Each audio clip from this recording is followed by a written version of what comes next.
Hey there, friends. Did you have any uncomfortable conversations at the dinner table during your Thanksgiving dinner? And are you looking forward to some uncomfortable conversations from the wackos on the anti-gun left going forward for the holiday season? But first, guys, go check out my friends at CMMG. They're at cmmg.com. You're going to find a ton of different things, not only fully assembled and complete rifles, but you can also find some of the most reliable parts kits on the market.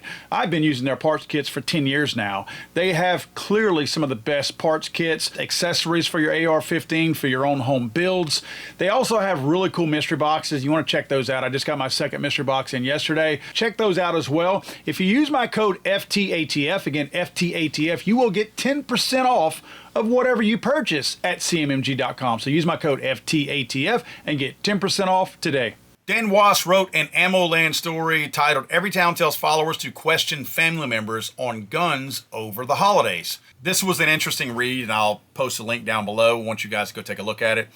I have some other comments regarding this, but this is definitely a good article, and you guys want to check it out.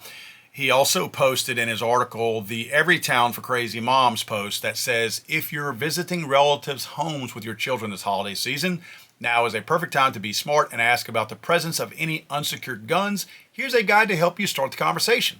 Now, first thing I want to talk about is how the wackos on the far left have constantly hijacked conversations and phrases to make them their own whenever they're not actually using the true meanings of those words. What I mean by that is gun safety. They don't promote gun safety. When they say gun safety, what they're talking about is banning AR-15s, banning standard capacity magazines, making access to firearms harder to get for honest, law-abiding Americans. They're never promoting true safety, although they hide everything behind those words of gun safety. They also talk about common sense. When they talk about common sense, once again, they're talking about banning things because they think that banning something will make the evil people stop deciding to kill people. And they think that's common sense. So they're trying to gaslight you into being like, well, I mean, that would be crazy if I didn't support these things. Same thing right here with this be smart. They use be smart, implying that you must be stupid if you don't go along with their be smart initiative. Their Be Smart initiative, I have to give them a little bit of credit here. Like I just said, they are very, very, very rarely supporting any true gun safety. They actually scratch the surface of a little bit of gun safety here, even though it is wrapped in anti-gun rhetoric. Children deserve to feel safe no matter where they are. You know what? Children deserve to be protected no matter where they are. They don't deserve to feel safe. In other words, if you are not doing your job to make them feel safe, they don't deserve to feel safe. And they ought to call you as the adult and as a family member, as the parent out and say, I don't feel safe because you are not doing a good enough job protecting me. But anyway, I digress. This is a little Be Smart program that they have where they're trying to get kids and other people, other parents, to guilt other gun owners into thinking that they are bad parents because they don't do what these people in the anti-gun world want them to do with their guns when you're at their house. They put this little downloadable pamphlet out. And right off the bat, they make some really stupid statements. Just the top sentence alone I take issue with. Owning a gun is a personal decision, but secure storage is a public safety issue. Both of those are incorrect. Owning a gun is a personal decision, but it's actually a constitutional right. In other words, they're making it sound like, you're making a personal decision. It's not really one based on safety. It's not really one based on anything else. You just have a personal choice, like the kind of music you want to listen to. Owning a gun is not just a personal decision. To me, it's a responsibility that you have as the head of a household or as a functioning member of a household that can make these types of decisions.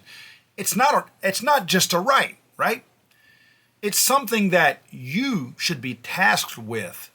You have the responsibility to make sure that household is safe. Then it goes on to say, but secure storage is a public safety issue. It's not. It is not. The securing of firearms in my home is not a public issue in any way. It's not a public safety issue. It's not a public knowledge issue. It's nobody's business. It's a private issue. What happens in my home is private. It's none of your business. It's none of their business. So it is certainly not a public safety issue. I'm a responsible gun owner like most gun owners out there. The vast majority of gun owners out there are just like me. We don't need your advice as non-gun owners to tell us how we should be responsible gun owners. You don't live in our world, so you don't understand the culture of the gun people. We are the ones who are responsible. We are harder on ourselves than what you could ever be. So I don't need your advice, but I certainly don't need you implying that the way I secure my guns, whether I do or don't, in my home, is a public safety issue. Because it's not got anything to do with the general public. The general public has no need to know what I'm doing with my firearms in my own home, because they are my property and I will deal with them.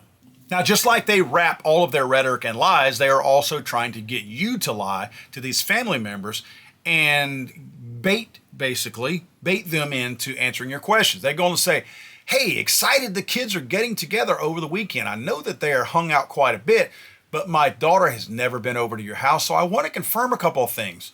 Will an adult be at the house the whole time? Also, I heard a story on the news that made me decide I should always ask this.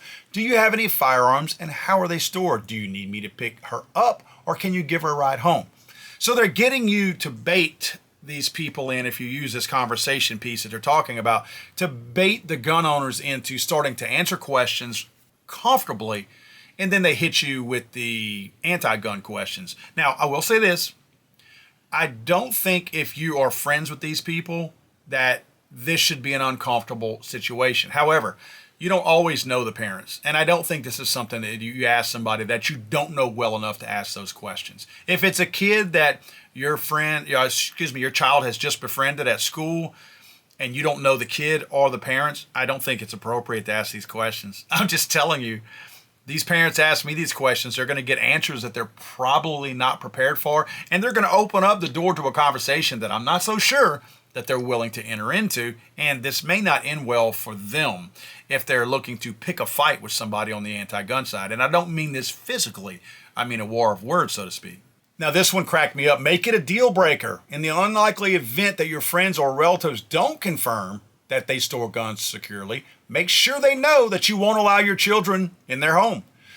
They tell you to say, I'm sorry, but unless you make sure your guns are locked the entire time we're at your house, we won't be able to make it.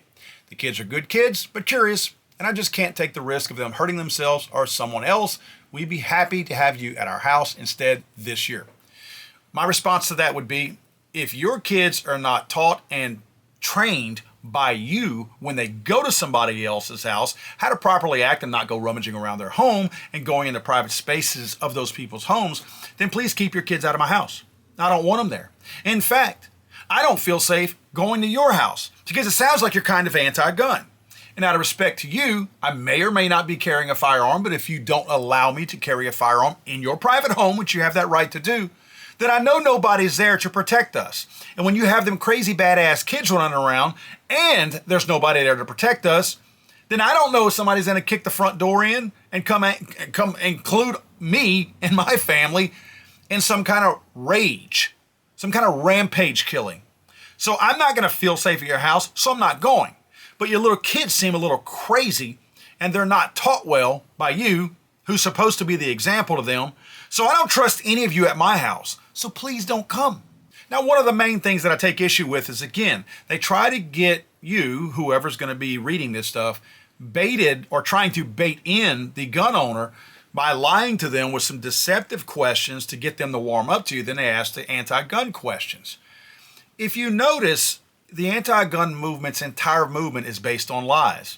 You know how they, along with the vice president and the president and all the other politicians out there, still hang on to the provable lie, the lie that's been disproven, that guns are the number one cause of death for children. That is a lie. They're including children up to age 24. They're including 18, 19, 20, 21, 22, 23, 24-year-olds in those numbers. They're not talking about children. They're talking about grown-ass men who are shooting themselves in conflicts, gang shootings, and things like that from one end of this country to the other. That's what they include in those numbers. You know what the real cause of death is for children? actual children, what we call children, people, humans who are under the age of 18, 17 and younger, you know what the number one cause is? Cars. You notice how in all this conversation, they're asking you about guns. You notice how they don't ask anything about, do you drink when you drive? If my child is going to be over at your house, are you going to be driving? If so, can I see your record? What's your driving record look like? Do you drink when you drive? Do you smoke weed when you drive?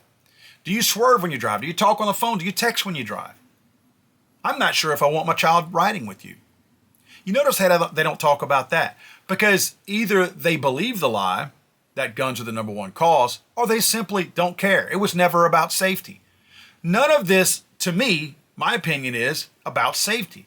They don't care any more about, quote, gun deaths than they do about car deaths because this is all a money-making scheme to them. This is all one big giant scam. They fearmonger so that you will become a new member. That's why they put all this out there. Because again, if they truly cared about all of our children's safety, they would give you a list of things, including where do you store your poisons in your home? You know what I mean? There are chemicals in a home that can kill people. The food? What kind of food are you feeding my kid if I go over there? Are you feeding my kid the same food that you feed your kid, your 100-pound overweight child that eats nothing but preservatives and garbage? Maybe you should be asking those questions too. Maybe. Where do you store your medication? Maybe you ask the adult, are you on a bunch of mood-altering drugs that make people suicidal and homicidal? Where do you keep those drugs? Are they locked up? Will my child have access to those drugs? Now, I put some questions together myself that if you invite somebody to your house and they want to engage in this kind of conversation, then you can follow back up with a couple of questions of your own. Number one, do you have any guns to protect my child when they're at your house? Because you sound kind of anti-gun here. And if there's no way to protect my child at your house, then I have to assume they're not safe. Now you, if you're at my house, you're safe. I'm good. I have a gun on my side and I have guns in my house. No matter how bad the environment outside my home gets, I know that you are safe in my house. And I know that you have a fighting chance to leave my house safe and alive, even if evil does come to my front door. Number two, are any of your family members in a gang? Talking about statistics here. Statistically speaking, most of these mass shootings, that these people say that there's 500 mass shootings in the United States, they're not. There's shootings at 2 a.m. on a tennis court in a heavily populated Detroit, Baltimore, New Orleans. That's where they're happening at. So, do you plan to take my child there? Do any of your family members, being gang members, do you plan to go hang out at the tennis courts at 2 a.m.? Because I need to know these things. Because statistically speaking, if you're really worried about all these mass shootings that you keep talking about, this is where you should be looking because that's where they're happening. And finally, let's get the elephant in the room out of the way. Are you or any of your family members trans members? Part of the, quote, trans community? Because they are the ones that are disproportionately violent right now. They are the ones that are involved in the true rampage killings out there where they're just indiscriminately shooting people because these people don't play along to their pretend game. These are the people who are on heavy medications, who are confused, have a mental disorder. And they are the ones that are trying to take their rage out on Christians and innocent people who don't believe in the same things that they pretend to be involved in. So, or anybody, do I need to worry about that? Because again, statistically speaking, that's where the real danger is. So I'd like to know if I'm sending my child to somebody's home that has already an implemented dose of mental illness in that home, an element that already exists that I know is disproportionately violent. Folks, the holiday season should be a time that we talk about things and we can talk about things rationally and as adults. But you and I have both seen that over the years, these people get more and more rabid.